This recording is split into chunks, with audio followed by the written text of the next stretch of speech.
Apreciado, querido y reverendo profesor Robinson Ferreira. Qué hermoso es cuando uno cree que puede decir algo, profesor. Yo como el Kirrinchi, profesor, que acabo de poner y que analicé esa cuestión de la Revolución Rusa del 17, que son patrañas para ver si uno investiga o no, me hacen que me guste cada día más esta clase que exige cada vez que hay una ponencia.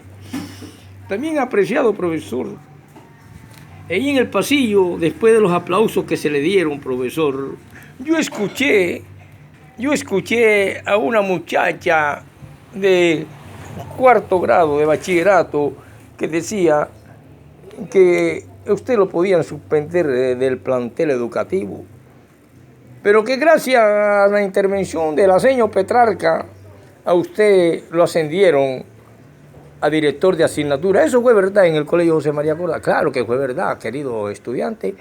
Iban a operar al hijo del rector, que era el que tenía la cátedra de literatura, y yo iba pasando, ahí llegué y hablé con el profesor Bonilla y dice, necesito un hombre para ver si me da una clasecita porque mi hijo se fue para Bogotá, viene esta semana. Pero el muchacho, yo di la clase y quedé, y el muchacho no venía, total que llegué a ser el profesor de planta. Y cuando él vino, los muchachos quisieron que yo continuara con las clases de literatura, y entonces para que yo también diera literatura. Y el muchacho, como era el hijo del rector y también era licenciado en sociales, permitió que yo me quedara con literatura y él se quedó entonces con sociales porque falló el profesor Rodríguez. Y al fallar, yo me quedé en la cátedra o en la clase de literatura y me ascendieron a director de asignatura, sencillamente porque vieron mi nombre en el suplemento del Diario del Caribe entre los 105 mejores escritores que hay actualmente en la costa atlántica. Muchos han editado. Usted no había editado todavía, pero resulta que sus papeles habían que echarlos a la basura. Porque cuando usted envió ante todos esos monstruos grandes, ya profesionales, como Ramón Guillán Vaca y el ex profesor de la Soborna de París, Julio Aracidegui, y el profesor de la Universidad Atlántica Federico Santo Domingo, los premios nacionales, y los hombres de teatro y famosos en filosofía y en todo, como José Colé y toda esa gente, usted envió unos papeles que habían inmediatamente que devolvérselo. Hay un estudiante que viene ahora a entrar y dicen que al ver su nombre con todos esos monstruos, inmediatamente lo ascendieron a director y se quedó con la cátedra, y después los alumnos no querían que usted saliera. ¿Fue verdad? Sí, claro, sí es cierto, así como le cuento. Pero resulta, querido ese estudiante, que nosotros no podemos menos que querer avanzar en la vida. Muchos hombres avanzaron y fueron grandes aún en los grandes imperios y bajo el esclavismo y bajo unas condiciones paupérrimas y míseras, pero dejaron su idea y transformado el mundo. Entre eso podemos mencionar a Karl Marx, podemos mencionar al mismo Jesús, podemos mencionar a Moisés y a todos los que estuvieron en cautiverio. Pero usted, ¿por qué mete siempre teología? Porque yo domino la teología y es lo que me gusta también. Pero yo estoy hablando de la María, querido estudiante. Tú eres el Chirrinchi, sí, profesor, yo fui el que puse ahorita. Bueno, pequeño Chirrinchi, mira, también dicen que en el pasillo, escuché eso de otro estudiante, no solamente de ti, que hubo una alumna que dijo, lo que pasa es que el profesor Freire lee mucho y estudia mucho, y él es astuto. Porque fíjate tú que él estuvo mencionando que cuando graduó en el Centro de Estudios e Investigaciones Sociales de la Confederación Socialista de Trabajadores de Colombia en el año de 1978, antes de ser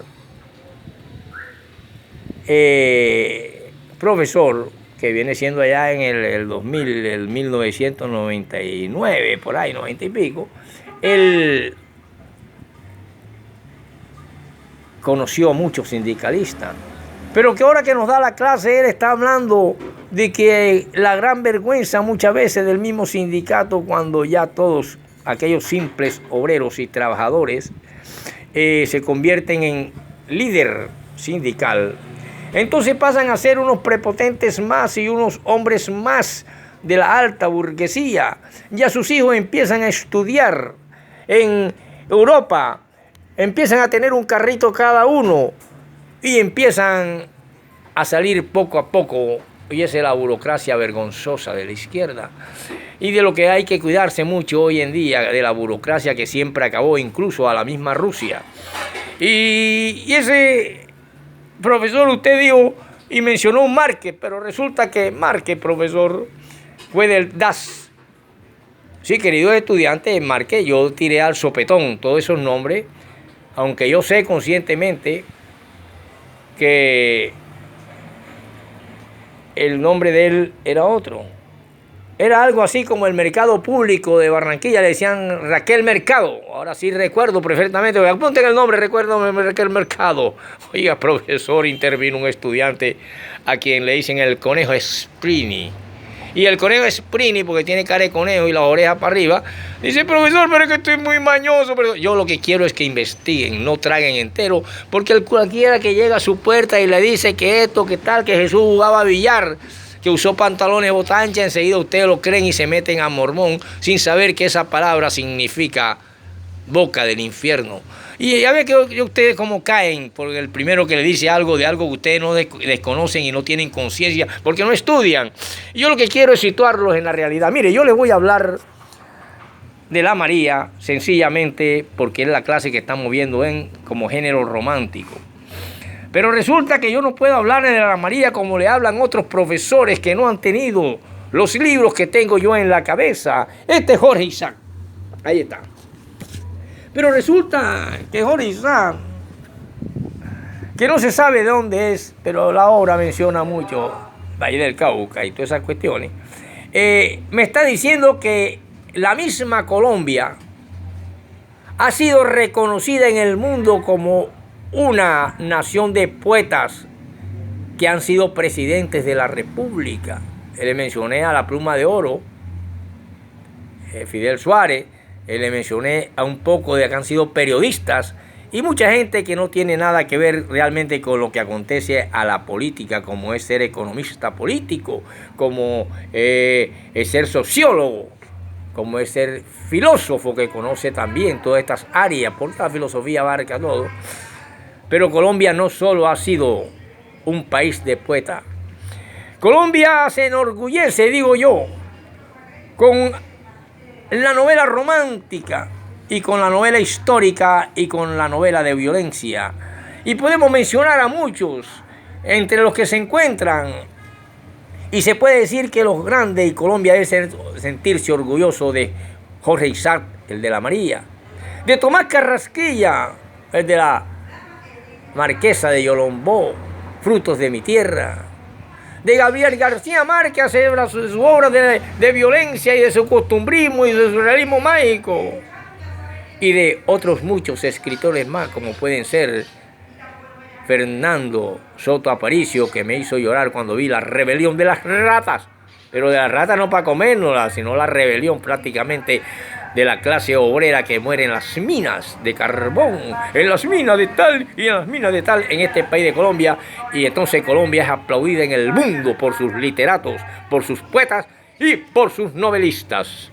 Ahora yo me sitúo con la María, queridos estudiantes. Ya saben que fue Raquel Mercado, una vergüenza del sindicalismo colombiano, y que queremos que nuestros trabajadores luchen por sus buenos salarios, luchen y den la vida por tener una digna vida y que tener un salario para que vivan dignamente y no pasen filo y vivan dignamente ellos y su familia.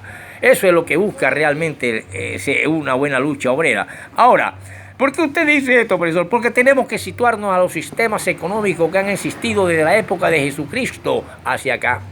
Desde la época del mismo Abraham hasta Noé. De Noé, Abraham y Moisés. De Moisés hasta Jesús. Y de Jesús a nuestros días. Porque todo esto tiene que ver con los imperios. Vamos a situar a la María como una de las grandes obras literarias. Nosotros podemos decir que la insurgencia romántica tiene una expresión nueva en América del siglo XVIII al XIX, porque la revuelta americana, que está destinada a producir la más grande de todas las revoluciones hasta ese día registradas en la historia, hizo que en América se derrumba y que no puede compararse jamás con los pequeños desmoronamientos de la Europa tradicional. En América se inventa la democracia de los tiempos modernos, se introduce la república, se proclaman los derechos del hombre, se fabrica la filosofía moderna de la independencia y se derrumban los imperios de Inglaterra, Francia, España, Portugal. Si todo esto tiene un sentido romántico, las obras maestras de los románticos hay que buscarlas en el nuevo mundo y no en el viejo. El mismo Bolívar vale por 100 Víctor Hugos y hay mayor originalidad en este formidable vuelco político de todo un continente que en una época alemana, una novela inglesa o un canto de Le Marchins. Lo romántico europeo se expresa particularmente en dos revoluciones, la francesa de 1729 y la burguesa de 1848. Cuando nosotros nos damos cuenta de que un escritor no es cualquier papagayo, usted no vaya a enseñarle ningún evangelio, ni que usted es evangelista, ni que usted es testigo de Jehová, de que usted es mormón, deje que él mismo, que él lo investigará y dirá quién es realmente usted en teología y en religión. Al menos me pasa así con el profesor Robinson. Un nuevo aplauso para este grandioso profesor y magistral, como jamás ha visto en ninguno de los colegios de bachillerato en Barranquilla, ni en el Barranquilla, ni en el Meisel, ni en el INEM, ni en ninguno de ellos. Solamente brotó y salió de las raíces del Carlos Meisel y el Francisco José de Calda. Por eso voy a continuar con la obra María, para que no la confunda con los que nos presentan en Caracol y esas novelitas cursis, capitalistas, de ganancias extremadas y de pobreza y miseria, que mueren en las calles muchos de sus protagonistas y artistas. Veamos entonces que tenemos que tener orgullo de esos escritores, pero yo no puedo hablar de estas cosas si no menciono imperios. Y estos imperios, dice el discurso sobre la historia universal, tienen una ligación necesaria con la historia del pueblo de Dios, porque Dios se ha servido de los asirios y de los babilonios para castigar a su pueblo, se ha valido de los persas para restablecerlo, de Alejandro y de sus primeros sucesores para protegerlo, de Antíoco el Ilustre y de sus sucesores para ejercitarlo, de los romanos para sostener su libertad contra los reyes de Siria, que no pensaban más que en un disturbio, que no pensaban más en destruir a Israel. Por eso los judíos han durado hasta Jesucristo bajo el poder de los mismos romanos. Cuando lo han desconocido y crucificado en este ciclo de crucifixión, estos mismos romanos han prestado su ayuda sin sospecharlo a la venganza divina y han exterminado ese pueblo ingrato. Se puede hablar del discurso de Cardinal Harman en la página 334. También yo, para hablar de la María, tengo que entender que en el pasado y en el presente, en una palabra, todos los pueblos, los grandes imperios que vienen uno después de otro, aparecieron en la escena histórica y han concurrido por diversos medios al mismo fin, al bien de la religión cristiana y la gloria de Dios Padre Todopoderoso. Por lo tanto, cuando un escritor toma la pluma, no puede ser más que inspirado por un ser todopoderoso. Llámese el profesor Eddie Muriel, que escribe odas, llámese Julanito o llámese Sutanito, o bien puede ser inspirado en política por el mismo Satanás, como fue Adolfo Hitler. ¿Están entendiendo ustedes lo que es la literatura? Y Adolfo Hitler con la misma literatura se zarandea, con la misma literatura se lava y se limpia y escribe un libro grandioso llamado Mi Lucha. Hens en alemán. Por lo tanto, 10 Hens, mi lucha en alemán. Por lo tanto, todos los hombres de la tierra que han esgrimido la pluma no pueden negar que de una u otra manera han sido inspirados por la providencia o por el enemigo de la providencia, es decir, por las leyes antagónicas, por las leyes duales del universo, sombra y oscuridad, bien y mal, inteligencia, lucidez y oscuridad. Por lo tanto, así nació la obra última, conocida como el Falso Testamento de María, de Eddie Muriel, que lo vamos a relacionar precisamente porque estamos hablando del fin de las Marías. Entonces quedamos que mientras las lanchas se bambalean en la bonga frente a la Inmaculada Catedral de las orillas del río Magdalena, en un pueblo olvidado llamado Remolín, María, la del Falso Testamento, se ve obligada desde niña huérfana a trabajar en las plantaciones de algodón para poder comprarse en diciembre una telita de popelina, que le entregaba la plata a Federico Ferreira para que le llevara la telita de popelina. O al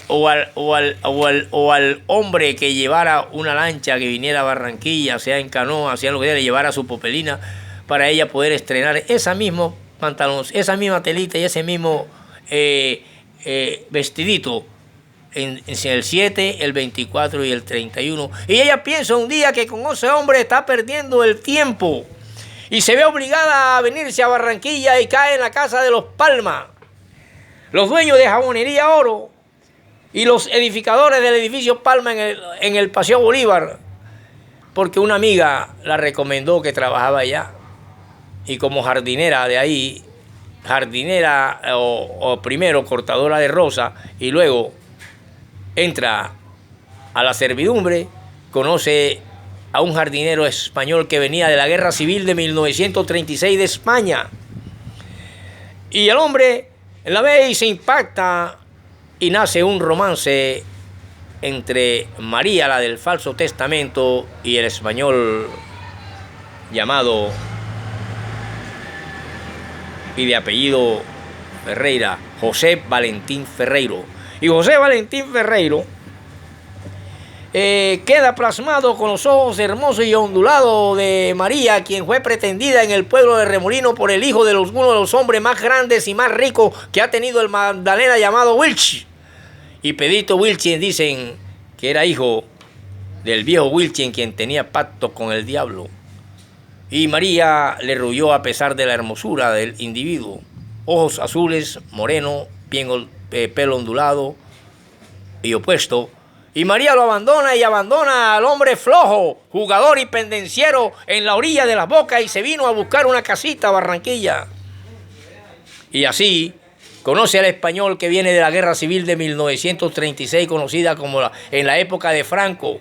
Para aquella época fusilan al poeta Federico García Lorca, quien escribe Poeta en Nueva York.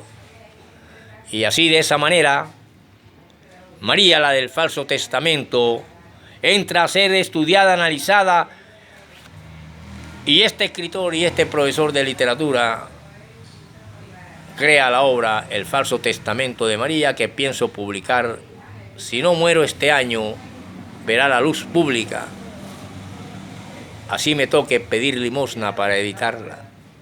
Continuaremos en la próxima clase, y para que sepa quién es Robinson Ferreira y cómo es un verdadero profesor de literatura española. Y no soy licenciado, pero tráiganme al licenciado que sea de cualquier universidad, para que hable un poquito conmigo sobre literatura, o de filosofía, o si es abogaducho, un poquito de ley también la conozco. Hablemos entonces para poder conocer la literatura a la luz de la jurisprudencia, porque en derecho también se ve argumentación, pero no es esta argumentación de la que le estoy hablando. Continuaremos en la próxima clase, y siéntate bien, chirrinchi, pulga recha y pulga santa. Las quiero separadas y separados porque ustedes son muy habladores.